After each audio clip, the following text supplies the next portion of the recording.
Y hoy nuestra mesa de actualidad está protagonizada por el profesor y exsecretario de Estado de Seguridad Social, Octavio Granado. Bienvenido, buenas noches. Buenas noches. Y también por el decano del Colegio de Economistas de Burgos, Carlos Alonso de Linaje. ¿Cómo estáis? Buenas noches. ¿Sois vosotros los que os gusta jugar con el dinero? Quiero decir, eso de introducir en un sitio, sacarlo, ver cuándo sube, cuándo baja, Octavio. Yo soy un inversor muy conservador. Sí. Sí, muy conservador. O sea, que vas a piñón fijo. No sé si a piñón fijo, pero voy a largo plazo y la forma en que menos quebrantos pueda tener, ¿no? O sea, a mí esta perturbación general me afecta relativamente. Y claro, a un decano del Colegio de Economistas hacerle esta pregunta, huelga, ¿no? Sabrás muy bien dónde quitar y poner. Bueno, realmente es difícil saber muy bien dónde quitar y poner. Lo que está claro es que la volatilidad actual no, salvo que seas un trader diario, es difícil que te atraiga. Bien, pues como han visto vamos a hablar en este primer punto de nuestra mesa de actualidad bastante de economía, ya que la bolsa española se desploma el 4,88%. Dicen que por el miedo a otra crisis bancaria. Para intentar responder a las dudas de los ahorradores que nos están viendo, contamos con la presencia de Javier Herrera, experto en bolsa. ¿Cómo estás? Buenas noches. Buenas noches. Gracias por acompañarnos, Javier. Hemos tenido unas jornadas estos días atrás como muy volátiles, ¿no? Perdíamos 8.000, hemos recuperado, otra vez perdemos. ¿Esto es habitual en las circunstancias en las que estamos?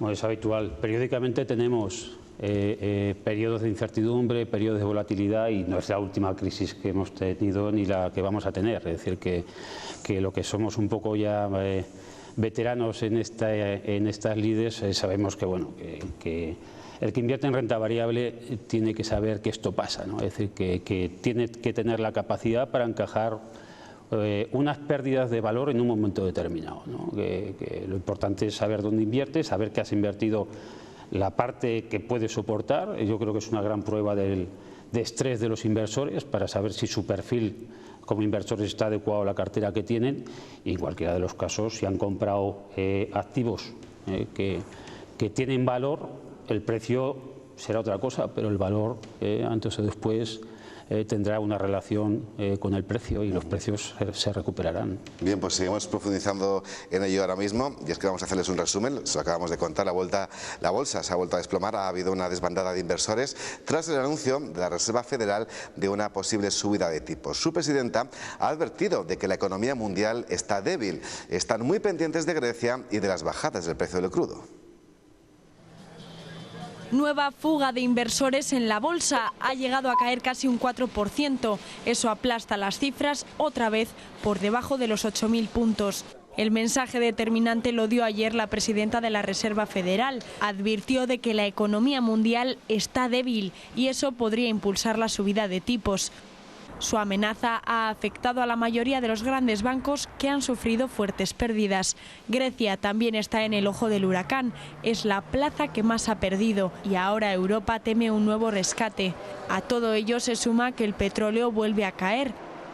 La desconfianza ha disparado también la prima de riesgo. Llega hasta los 166 puntos, sobre todo por el abaratamiento del bono alemán. Si sigue torciéndose la situación, sería la 7ª bajada semanal consecutiva, algo que no se veía desde 1998.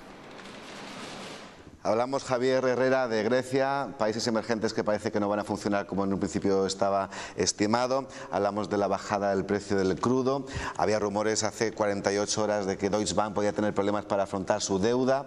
Eso que no sabemos si es algo fundado o no. La misma compañía, el mismo banco lo ha desmentido. Son tantos factores. ¿Cuál de estos o de cuál deberíamos de fiarnos como principales causantes de esta volatilidad?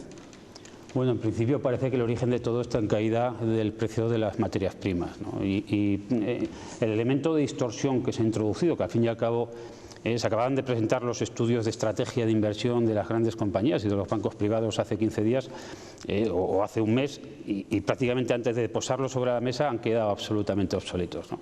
Yo creo que el elemento fundamental de esta crisis, como la crisis del 2008, es el hecho de la contaminación que pueda haber en los balances o en la solvencia de las entidades financieras, que al fin y al cabo no dejan de ser a través de la cual se riega la actividad económica, ¿no? Es decir, tener un sistema financiero saneado es fundamental para que la economía funcione, y la pérdida de credibilidad, y estamos hablando de que un sistema financiero se basa en la confianza y en la credibilidad, la pérdida de credibilidad que se está transmitiendo, primero por unos resultados que son evidentes. Hoy Societe Generale ha presentado un profit warning, ha avisado que sus previsiones no se van a cumplir, no se van a cumplir de manera negativa, es decir, que van a ser peores de las previstas. Y la publicación de resultados en su momento de los bancos, con rumores respecto a la exposición que pudiera tener el banco en derivados sobre materias primas, en unas cantidades evidentemente que el mercado podía estar descontando que eran muy superiores a las previstas. Bueno, pues esos datos o esos comentarios, esos rumores no confirmados, sin duda lo que han hecho es aumentar el miedo en el mercado. Y luego hay una serie de elementos absolutamente impredecibles, como es el hecho de que hay muchos sistemas automáticos de toma de decisiones que son, simplemente son máquinas, son programas informáticos, son algoritmos que hacen que las órdenes de compra y venta se lancen al mercado. El hecho de que haya fondos soberanos, es decir, fondos cuyos titulares son países que en este momento necesitan recursos porque las materias primas, y en especial el petróleo, no les genera suficiente para cubrir sus presupuestos, y que están soltando activos. ¿Cuál es el activo más fácil de vender? Estando los bonos, los mercados de bonos, que son mercados muy estrechos, muy complicados de cruzar operaciones o muchas operaciones o operaciones de alto volumen más o menos cerrado, y más con el miedo que hay sobre las petroleras y sobre los bancos, pues lo más fácil es vender bolsa. Y entonces, ante el miedo de los compradores, es decir, pocas posiciones de gente que quiera comprar, y una fuerza tampoco excesiva, porque los volúmenes tampoco están siendo escandalosos de ventas, de cruce de operaciones, pero un volumen mayor de vendedores que de compradores, los precios bajan con mucha verticalidad, ¿no? Entonces, yo creo que estamos en una crisis de confianza, se asemeja al año 2008 respecto al tema sistémico, es decir, cómo están nuestras entidades financieras. En España ya se hizo evidentemente un trabajo importante, ha habido muchas novedades o muchos rumores y muchas sorpresas en Italia, empieza a haber alguna noticia en Francia, el tema de Deutsche Bank, pero en principio es bastante razonable pensar que todo esto, aunque los bancos centrales y los gobernadores de los bancos centrales tengan menos medios que los que sacaron en su día, porque hay una parte de ese efecto sorpresa y ese efecto que está ya descontado en el mercado, pero es bastante razonable pensar que esto lógicamente se atenuará, y entraremos en un momento en el que descontaremos una etapa de menos crecimiento, pero que al fin y al cabo era de en torno del 1,7% para este año en la zona euro y del 1,9% para el año que viene. Es decir, que no era en absoluto un escenario tan negativo como los mercados en este momento están descontando. Carlos, ¿estás de acuerdo? Totalmente. Realmente la situación, a veces los mercados están descontando situaciones futuras que se tienen que dar o no, y hay que pensar que para ganar en bolsa hay momentos en los que tiene que haber caídas importantes. El tema de la liquidez de los activos más líquidos son aquellos que cotizan, y por lo tanto todos los países soberanos que en estos momentos les hace falta liquidez, evidentemente lo que están haciendo es poner a la venta aquello que más fácilmente se vende. Octavio. Sí, yo no tendría mucho más que añadir. Simplemente, a contextualizar un poco, ¿no? En un plano más connotativo. A ver, en España en estos momentos hay 9 millones de personas que son propietarias de acciones en bolsa. O sea, estamos hablando de 9 millones. Hace 50 años en este país la cifra era exactamente partida por 20. Había 450.000 personas que tenían propiedades y eso quiere decir que hay entre 15 y 16 millones de personas que viven en familias que tienen parte de su patrimonio en bolsa, en los mercados financieros. Claro, cuando el capitalismo se hace popular, pues las decisiones se amplían, y las decisiones se amplían también en intensidad y en velocidad. Quiero decir que cuando surge una mala información, una información confusa, hay mucha gente que se apunta a esto, ¿no? Esto, el ejemplo claro de esto es lo que ha pasado en la bolsa china, en donde la propiedad de las acciones está enormemente dividida, en la que no hay grandes accionistas, y entonces tiene unos movimientos absolutamente telúricos, ¿no? de bajadas y subidas que no tienen otra razón que la propia psicología. Y claro, es evidente que los mercados financieros siguen contribuyendo a facilitar liquidez, y facilitan liquidez a los gobiernos y facilitan liquidez a las empresas, y en ese sentido pues las consecuencias de una crisis de confianza son enormes.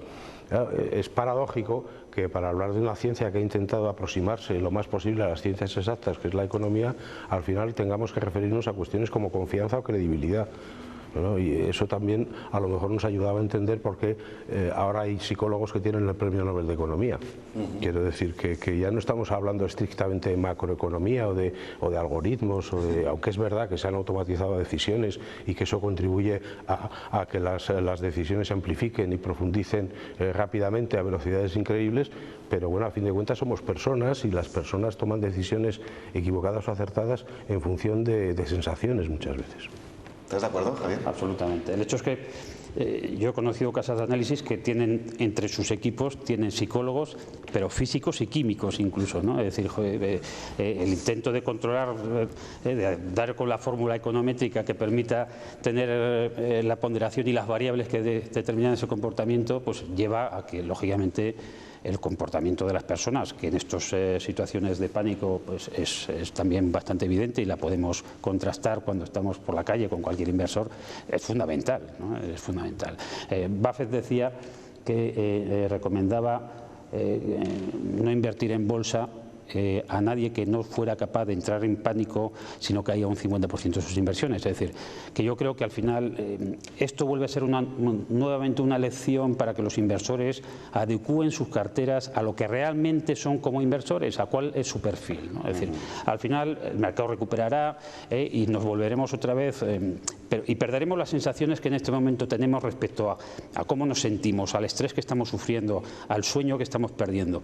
Pues sería importante que ahora tomáramos unas notas y dijéramos, cuando el mercado recupere, que recuperará, si tenemos evidentemente inversiones con valor.